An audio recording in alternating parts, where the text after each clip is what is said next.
जय श्री राधे कृष्ण। प्रिय मित्रों, वीडियो को शुरू करने से पहले आइए प्रार्थना करें।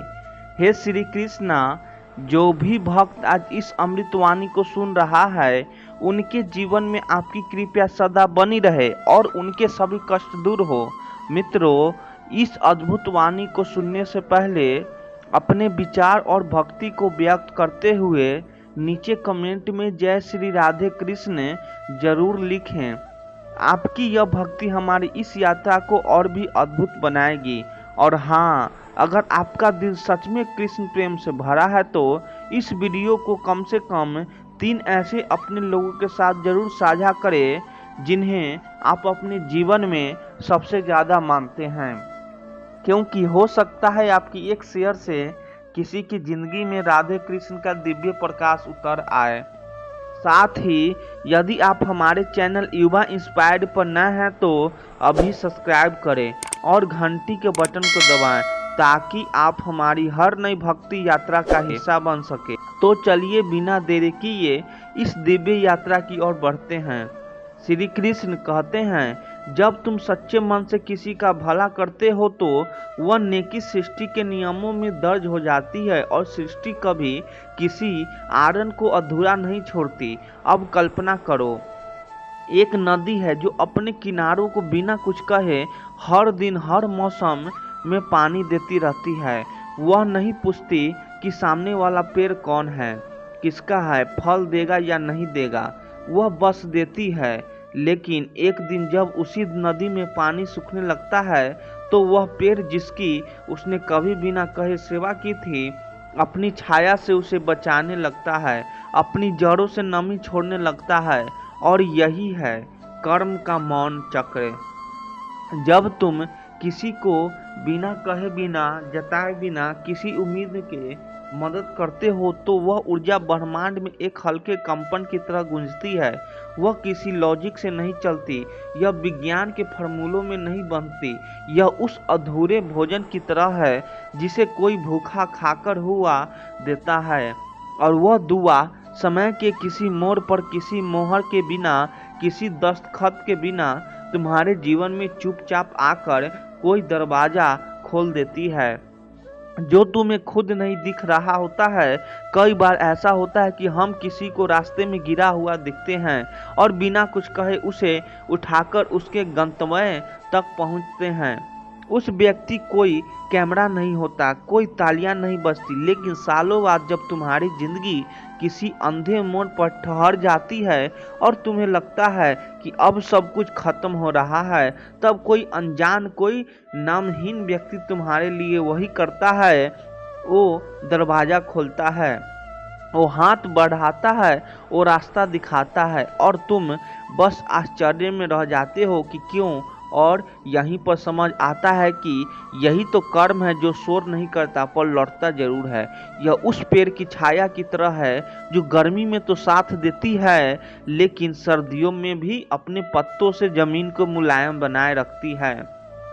समाज में जब कोई बिना किसी वजह के तुम्हारे साथ भला करता है तब वह तुम्हारे अच्छे कर्मों का ही फल होता है जो तुम्हारे लिए रास्ते बना रहा होता है। कई बार तुम सोचते हो कि तुमने किसी को तो कुछ भला किया ही नहीं, फिर यह अच्छाई कहाँ से आई। तो समझ लो तुम्हारे हाथों दिल या नियत से कभी जो किसी की मदद हुई थी वह अब लौट रही है। कर्म किसी बाजार की दुकान नहीं जहां तुम्हें एक रसीद मिलती है, यहाँ एक सूक्ष्म व्यापार है। तुम्हारे नियत से ब्रह्मांड तक का यह ब्रह्मांड नोट करता है कि तुमने क्या किया, कैसे किया और क्यों किया। और जब समय आता है तो लौट आता है, चुपचाप जैसे हवा चलती है पर आवाज नहीं करती। इसीलिए जब तुम्हारे हाथ किसी की मदद करे तो उसे प्रचार मत बनाओ, क्योंकि कर्म को तालियों की जरूरत नहीं होती, उसे तो बस तुम्हारी नियत की जरूरत होती है। वह काम करेगा लेकिन अपनी रफ्तार से, अपने तरीके से, और तब जब तुम्हें खुद लगेगा कि अब कोई रास्ता नहीं बचा तभी वह लौटेगा, बिना शोर किए तुम्हारे दरवाजे पर खड़ा मिलेगा। यही है सच्चा कर्म। श्री कृष्ण कहते हैं, जो व्यक्ति दूसरों को दिल से क्षमा करता है वह अपने भीतर के अशांत तूफानों को शांत कर देता है, और जब मन शांत होता है तब ईश्वर खुद उसकी राह बनाता है। अब सोचो, तुम्हारे दिल के अंदर कोई पुराना जख्म है, किसी ने तुम्हें धोखा दिया, किसी ने तुम्हारे भरोसे को तोड़ा, किसी ने तुम्हारे अच्छेपन का मजाक बनाया, और तुम अंदर ही अंदर उस तकलीफ को पकड़े हुए हो। बाहर से तो मुस्कुरा रहे हो पर अंदर कोई गूंगी सी शिकायत रह रह कर बोलती है। अब यही एक बात समझनी है, जब तुम किसी को दिल से माफ करते हो तब असल में तुम खुद को उस बोझ से आज़ाद कर देते हो। माफ करने का मतलब यह नहीं है कि सामने वाला सही था। माफ करने का मतलब है कि अब तुम खुद को और उस तकलीफ को आगे नहीं ढोना चाहते, तुम अब रुकना नहीं चाहते। और जब तुम उस बोझ को दिल से छोड़ देते हो तब तुम्हारे भीतर एक खाली जगह बनती है, जहां शांति आ सकती है, जहां नई ऊर्जा प्रवेश कर सकती है। यही वह क्षण होता है जब वक्त तुम्हारे लिए उन रास्तों को खोलने लगता है जिनके बारे में तुमने कभी सोचा भी नहीं होता।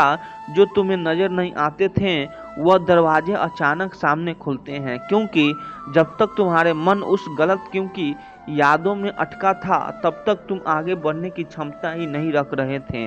माफ करने से जैसे तुम्हारे पैरों से जंजीरें कटती है, और यह जंजीरें ही तो थी जो तुम्हारे तरक्की को रोक रही थी।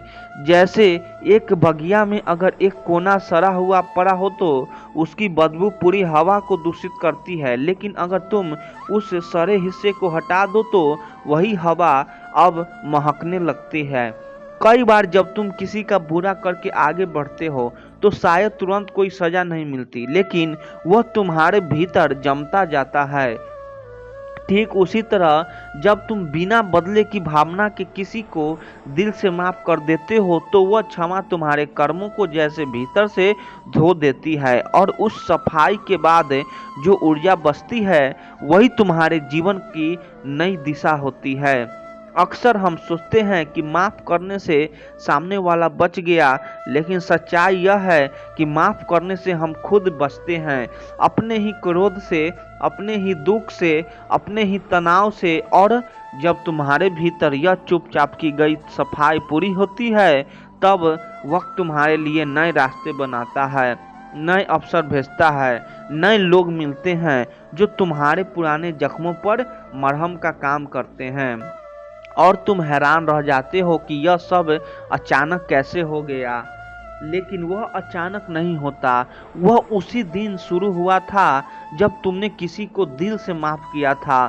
वह उस दिन अंकुरित हुआ था जब तुमने किसी पर जवाबी वार करने की बजाय मौन अपनाया था, जब तुमने शिकायत के बदले स्वीकार किया और नफरत के बदले स्नेह। यही है कर्म का सबसे सुंदर रूप, जो चुपचाप तुम्हारे जीवन को भीतर से पवित्र करता है और बाहर से तुम्हारे लिए वह दरवाजे खोलता है जिनके लिए तुमने कभी प्रार्थना भी नहीं की थी, क्योंकि तब तक तुम उसके लायक ही नहीं थे, और माफ करने के बाद तुम बन गए।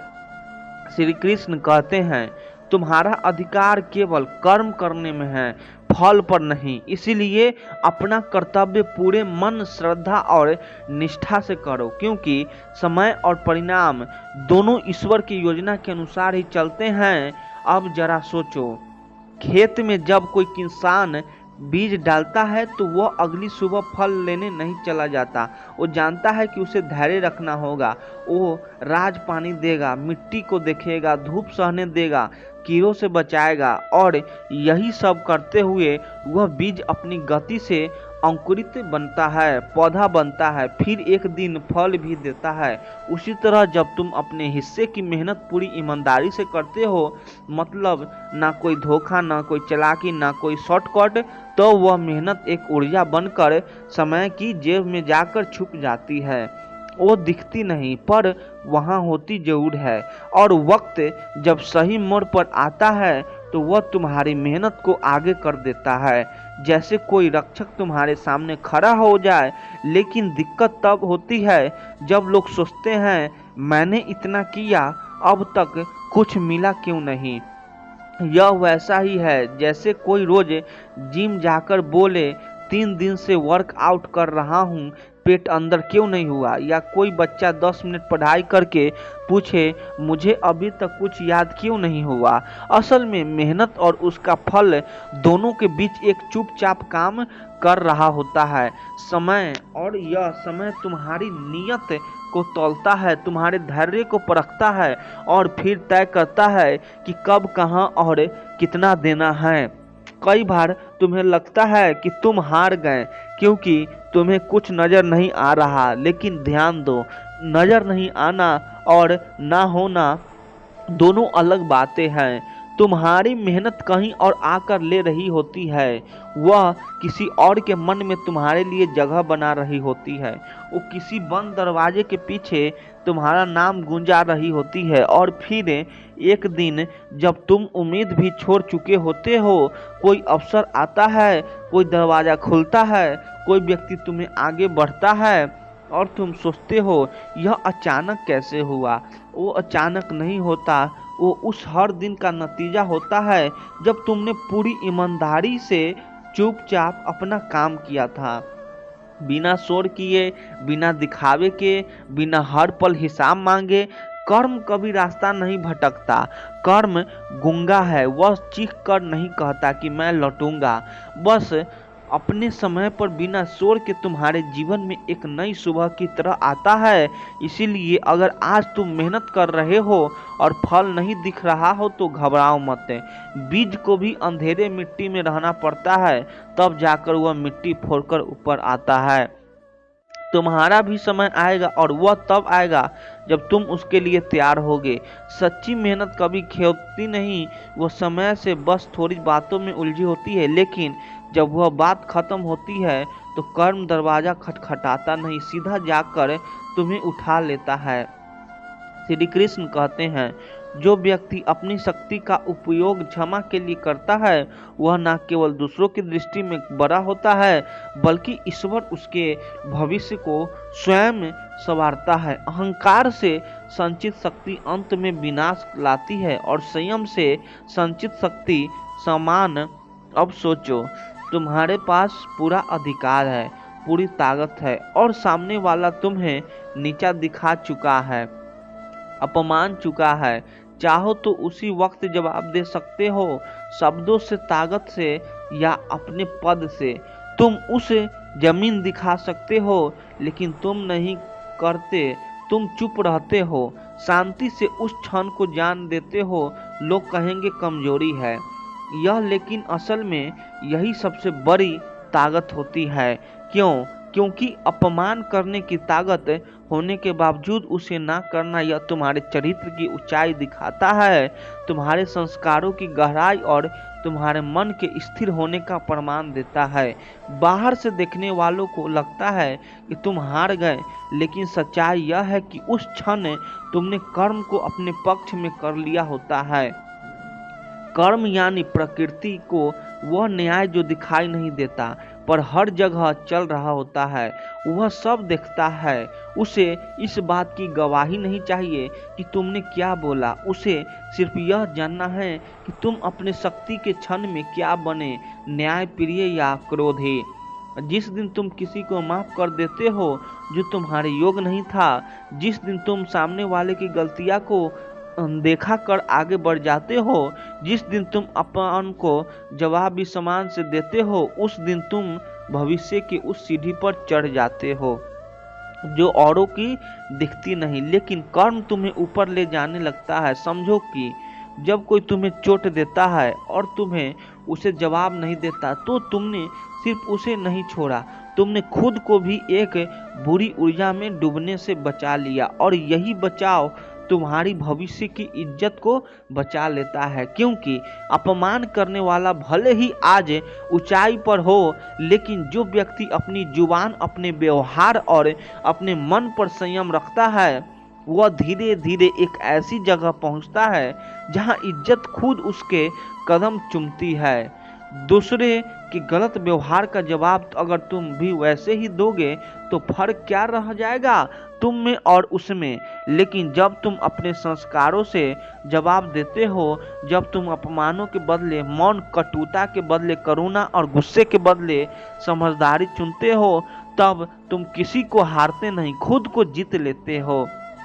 और यह जीत ऐसी होती है जो आज न सही लेकिन आने वाला कल में तुम्हारे चारों ओर ऐसी इज्जत और सम्मान की ढाल बना देती है जिसे कोई झुका नहीं सकता। कर्म कोई तत्कालिक इनाम नहीं देता, वह रुकता है, परखता है, फिर तुम्हारे लिए ऐसा भविष्य रचता है जिसमें तुम्हारी गरिमा सुरक्षित होती है, तुम्हारी पहचान साफ होती है और तुम्हारी सिर ऊंचा होता है बिना किसी को नीचा दिखाए। इसीलिए जब अगली बार तुम्हारे पास मौका हो किसी को नीचा दिखाने का और तुम उससे ऊपर उठने का रास्ता चुनो, तो जान लो उस दिन तुम्हारे केवल एक व्यक्ति को माफ नहीं किया, तुमने अपने भविष्य को एक नई ऊंचाई दे दी है। श्री कृष्ण कहते हैं, जब तुम किसी से कुछ भी चाहे बिना केवल सही भावना से कर्म करते हो तो वह हर कर्म ब्रह्मांड के गुप्त कोश में जमा होता रहता है और फिर एक दिन वही कोश तुम्हारे लिए वहां से खुलता है जहां से तुमने कभी अपेक्षा नहीं की थी। अब जरा ध्यान से सोचो, जीवन में कई बार ऐसा होता है कि तुम पूरी ईमानदारी से किसी की मदद करते हो, तुमने कोई लालच नहीं रखा, कोई बदले की उम्मीद नहीं की, बस किया क्योंकि तुम्हारा मन का रहा था कि यह सही है और फिर तुम उस इंसान को भूल भी गए। लेकिन महीनों या सालों बाद किसी और मोड़ पर जब तुम्हें खुद उम्मीद नहीं होती कि अब कोई तुम्हारी मदद करेगा, तभी कोई बिल्कुल अनजान व्यक्ति बिना कुछ मांगे तुम्हारे लिए कुछ ऐसा कर जाता है जो तुम्हें भीतर तक हिला देता है। तब तुम्हारे मन में सवाल उठता है, यह मेरे लिए क्यों कर रहा है? और जवाब होता है, यह वही है जो तुमने पहले किया था, पर उस वक्त तुम्हें एहसास नहीं था कि तुम कुछ जमा कर रहे हो और हर अच्छा काम, हर अच्छा भाव, हर निस्वार्थ सेवा ब्रह्मांड के उस अदृश्य खाते में जमा हो रही होती है। श्री कृष्ण कहते हैं, मत रो, क्योंकि आंसू तेरी तकदीर नहीं बदल सकते। अगर बदल सकते होते तो हर टूटे हुए इंसान की झोली में आज सुकून होता। दुख की घड़ी सबसे पहले तुझसे तेरी मुस्कान छीनती है, फिर तेरी धैर्य, फिर तेरी उम्मीद और अंत में तुझसे तेरा खुद छीनने की कोशिश करती है। लेकिन वही पूरी तू तय करता है, तू रोएगा या लड़ेगा। लोग कहेंगे छोड़ दे, बहुत हुआ, पर एक बात याद रखना, जो लोग तूफानों से डर कर लौट जाते हैं वह कभी समंदर नहीं पार कर सकते। दुख की घड़ी तेरा अंत नहीं, वह तेरा आगाज है, अगर तू ठान ले तो। श्री कृष्ण कहते हैं, जब सब कुछ बिगड़ रहा हो तो शांत रहना, क्योंकि तू जितना कम बोलेगा उतना ज़्यादा समझ पाएगा कि जो लोग हो रहा है वह तुझे गढ़ रहा है। यह दुनिया अक्सर उन्हीं को कमज़ोर कहती है जिनकी चुप्पी में तूफान छुपा होता है। रो मत, क्योंकि यह तेरे दुश्मन की जीत होगी। वह चाहते हैं कि तू टूट जाए, बिखर जाए, हार मान ले, पर उन्हें क्या पता तू पत्थर नहीं है, तू वह पहाड़ है जो तूफानों में भी खड़ा रहता है। श्री कृष्ण कहते हैं, जो इंसान तुम्हें खोकर भी शांत रहता है, समझो वो पहले ही दिल से जा चुका था और तुम अब बस उसकी आदतों से लड़ रहे हो, उसकी इरादों से नहीं। सम्मान की तलाश वहाँ मत करो जहाँ दिलों में जगह नहीं होती, क्योंकि जो तुम्हारी कदर नहीं कर सकते वह तुम्हारे शब्दों की गहराई क्या समझेंगे। कभी कभी इंसान सबसे ज़्यादा उस जगह टूटा होता है जहाँ वह सबसे ज़्यादा जुड़ा होता है और वहीं से सीखता है कि अब दिल से नहीं दिमाग से निभाना का समय है। समय ने बहुत कुछ सिखाया है, पर सबसे बड़ा पाठ यही है कि जो बार बार साबित करना पड़े वह रिश्ता कभी था ही नहीं। जिन्हें तुम्हारा मौन भी परेशान कर देता है, समझो वही लोग जिन्होंने कभी तुम्हारी चीखें भी नहीं सुनी थी। अब हम उन चेहरों पर भरोसा नहीं करते जो हर बार हाल पूछते हैं पर हालात बदलने में भी साथ नहीं देती। श्री कृष्ण कहते हैं, रिश्तों को निभाने के लिए अब एहसास नहीं एहसास चाहिए, और वह सिर्फ वहीं मिलता है जहां दिल अब भी सच्चा है। पर अफसोस आजकल दिल की नहीं मतलब की दुनिया है। गलतियां उनकी हम हर बार भूलते रहें, पर उन्होंने हमें हर बार यह याद दिलाया कि हम फालतू हैं और गैरों की बात क्या करें। धोखा तब मिलता है जब आप अपने अपन की सबसे ऊंची सीढ़ी पर किसी को चढ़ाते हैं और वहां से आपको ही धक्का दे देता है। दर्द वही देता है जिसे हक दिया देता है, वरना अजनबी व छोटी सी टक्कर पर भी माफी मांग लेते हैं। और यही सीख है, अब सामान मांगना नहीं, छीनना भी नहीं, बस अपने भीतर इतना संभल खड़ा कर लो कि तुम्हारे बिना कोई रिश्ता अधूरा लगे। पर तुम्हें कभी किसी की अधूरी मोहब्बत में पूरी जिंदगी ना ढोनी पड़े। जिसने समय पर साथ नहीं दिया उसने अब समय नहीं मांगा जाता, क्योंकि अच्छे लोग अब सामने आते हैं जब सब पीछे टूट जाते हैं। जिन पर हक होता है गुस्सा भी उन्हीं पर आता है। पर अब तो अपनेपन का मतलब भी बदल गया है। जो अपने हैं वह कहाँ समझते हैं, और जो समझते हैं वह अपने कहाँ हैं। हम उम्मीदों में ही हार गए और उन्होंने हमें समझने की कभी कोशिश भी नहीं की। अब जो सबसे ज़्यादा पास थे वही सबसे ज़्यादा दूर लगते हैं। वह हर बार हमसे यह कर नहीं जाते, पर हर बार हमें अकेला छोड़ जाते हैं। अब रिश्तों की ऊंचाई नहीं गहराई देखनी चाहिए, क्योंकि ऊंचाई पर हवा कम होती है और गहराई में सांस लेना मुश्किल, पर वही सिखाती है कि कौन कितना साथ निभा सकता है। इज्जत अब मांगने की चीज़ नहीं है, अब तो खुद से इतना प्यार करना है कि किसी को बेरुखी भी अपना असर खो दे। वक्त बदलना है, पर वक्त से भी तेज बदलते लोग। अब शब्दों में नहीं मौन में संवाद होता है। अब आंखों से नहीं अनुभवों से पहचान होती है, और यह पहचान ही असली ज्ञान है, जो फूल की तरह खिलता है और हर दिशा में खुशबू फैलाता है। तुम्हें कभी किसी को यह बताने की जरूरत नहीं होनी चाहिए कि तुम कितने सच्चे थे, क्योंकि अगर किसी को तुम्हारी चुप्पी थी न दिखी तो तुम्हारा सच्चाई क्या दिखेगा। श्री कृष्ण कहते हैं, जिसे तुमने नजरअंदाज किया हो सकता है वही तुम्हारे जीवन में सबसे बड़ा परिवर्तन लाने वाला था। कभी कभी मिट्टी के प्यालों में जो अमृत आता है वह कांच के जाम में नहीं दिखता, पर अफसोस हम बर्तन देख लेते हैं, भावना नहीं। मौत एक बार आती है पर जिंदगी रोज आती है। फर्क सिर्फ इतना है हम महसूस कम करते हैं। लोग कहते हैं जिंदगी सिर्फ एक बार मिलती है, नहीं, जिंदगी हर उस सुबह मिलती है जब तुम आंखें खोलते हो, पर जिंदा वही होता है जो आज को पहचान लेता है। अपने जीवन को बदलने के लिए पूरी दुनिया नहीं, सिर्फ एक इंसान चाहिए, और वह हो तुम खुद। अगर तुम हर दिन अपने आप से एक बार भी बात नहीं करते तो तुम उस इंसान से मिलने का अवसर खो देते हो जो तुम्हारी आत्मा के सबसे करीब है। पैसे की कमी से कोई गरीब नहीं होता। इंसान अपनों जरूरत के हिसाब से गरीब या अमीर बनता है।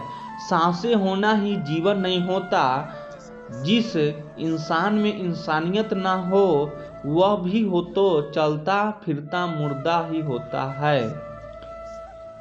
हर कठिनाई के साथ कोई नहीं आता, मगर अक्सर को पहचानने के लिए आंखें नहीं भीतर की दृष्टि चाहिए। दृष्टि जो हंस को मोती और बगुले को मछली दिखाती है। पानी तो वही है, पर देखने वाला कौन है। योजना का एक क्षण अमल के 10 क्षण बचा सकता है। कभी कोई बर्तन खाली दिखे तो यह मत समझना कि वह मांगने आया है। हो सकता है वह खुद सब कुछ बांट कर आया है, क्योंकि जिसने कठिन समय जिया है वह औरों का बुरा सोच ही नहीं सकता। श्री कृष्ण कहते हैं, कभी कभी अजनबी भी बुरे समय में दिल से उतर जाते हैं और अपने बस समय पर उतर जाते हैं। बांटने की आदत डालो, खुशियाँ, वस्तुएं, भावनाएं, क्योंकि बांटने से जीवन खूबसूरत बनती है। जिनके पास सब कुछ है वह भी अकेले हैं, और जिनके पास बस एक मुस्कान है वह बांट कर अमीर बन जाते हैं। प्रेम में आज भी हल है और छल में भले ही बल हो, पर अंत हमेशा प्रेम ही जीतता है। इसीलिए झूठे दिलासे से बेहतर है एक स्पष्ट अनकहना, क्योंकि प्रेम की भाषा वह भाषा है जिसे बहरे में भी सुनते हैं और गूंगे भी बोलते हैं। कभी किसी को ऊंचाई देकर अपनी जूड़ों को मत काटो, क्योंकि जो आकाश में उड़ते हैं उन्हें भी धरती पर उतरना होता है। शोहरत की ऊंचाई पर अकड़ना मत, झुकता वही जिसमें ज्ञान होता है। अकड़ तो सिर्फ मुर्दों को पहचान होती है। सामान का दरवाजा कभी छोर नहीं होता, वहां दाखिल होने से पहले सिर झुकाना पड़ता है, और सिर तभी झुकता है जब आत्मा में विनम्रता हो।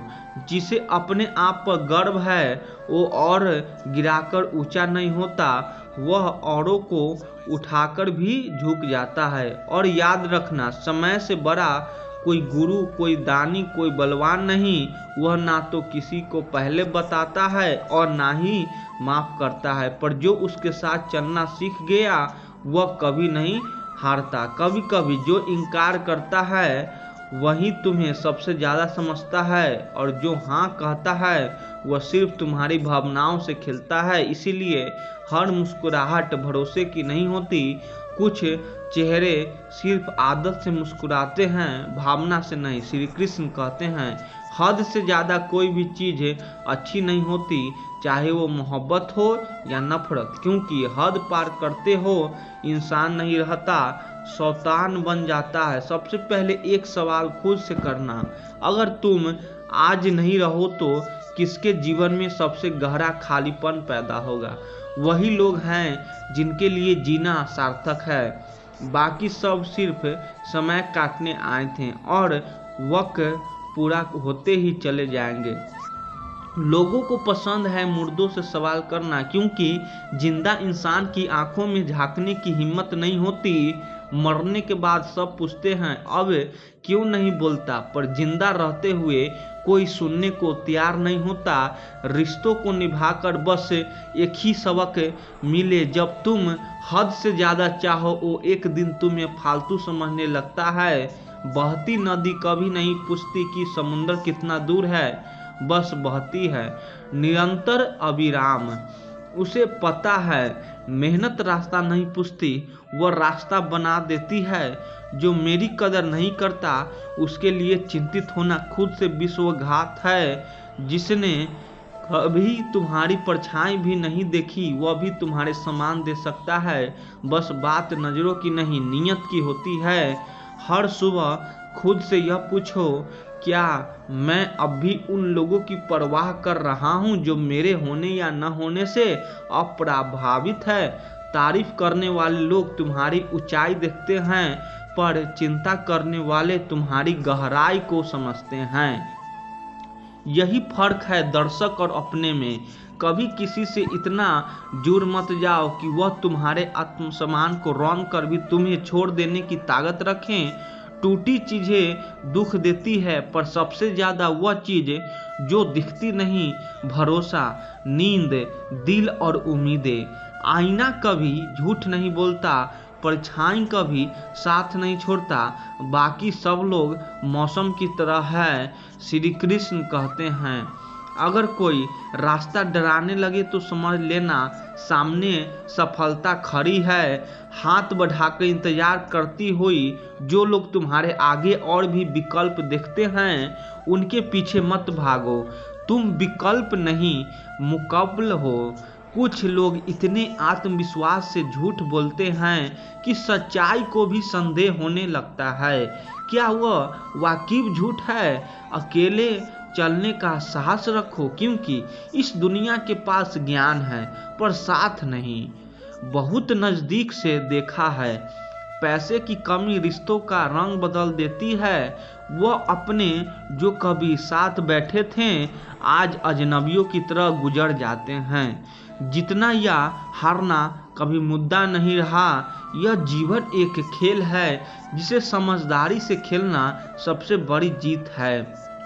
सही समय को समझ लेना समझदारी है और सही समय पर समझ जाना जीवन की जिम्मेदारी है।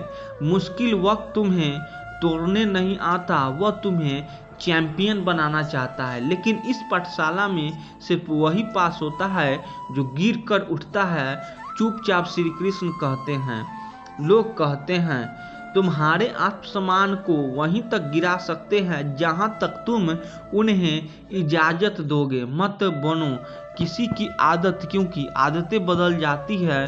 उन्होंने पूछा तोहफे में क्या चाहिए? हमने कहा वे मुलाकात जो कभी खत्म ना हो। पर अब समझ में आया सब मुलाकातें आखिर में बिछड़ाव की भूमिका होती है। हम कभी भी उतने जरूरी नहीं होते जितना हम सोचते हैं। दूसरों की प्राथमिकताओं में अपनी अहमियत तलाशना खुद को छोटा करने जैसा है। बचपन से जिसे सच्चाई को सबसे ज्यादा नजरअंदाज किया वही सबसे पहले जिंदगी के सामने आई। उम्र तो बढ़ रही थी पर समझ बस उतनी ही आ रही गई थी जितनी तब भी जब पहली बार किसी से दिल टूटा था, अधूरी ख्वाहिशों से गहरी। तब तुम भी उसी मोड़ पर खड़े हो जहां कभी हंसते हुए कहा था हाँ एक दिन सब हासिल कर लेंगे, और देखो अब वही ख्वाहिशें तुम्हारे कंधों पर बोझ बनकर बैठी है। कभी सोचा है कि अगर खुद तुमने अपना न बनाया होता तो क्या दूसरों की नज़र में तुम गिर सकते थे? जो जितना झुकता है वह उतना ही ऊंचा उठता है, पर जब झुकने की मजबूरी बना दिया जाए तो फिर झुकना सम्मान नहीं आत्मसमर्पण कहलाता है। जिस दिन तुमने यह समझ लिया कि खामोश रहना हार नहीं बल्कि सबसे बड़ा उत्तर होता है, उस दिन तुम जीत जाओगे। क्योंकि शब्द चोट करते हैं पर चुप्पी इंसान का सच खोल देता है। कभी खुद से पूछा है कि अगर कल सुबह तुम ना रहो तो कितने की दुनिया रुक जाएगी? जिस जवाब में आंसू हो बस उन्हीं के लिए जी, बाकी सबके लिए बस मौन ही काफी है। अगर तुमने कभी किसी से उम्मीद रखी तो जान लो वो उम्मीद ही तुम्हारी सबसे बड़ा दर्द बन जाएगी। क्योंकि आजकल लोग तुम्हारे दिल से नहीं तुम्हारी जरूरत से प्यार करते हैं, और जरूरतें वक्त के साथ बदल जाती है। अच्छे वीडियो लगे तो चैनल को सब्सक्राइब कर दीजिए। आप लोग सपोर्ट करिए। धन्यवाद।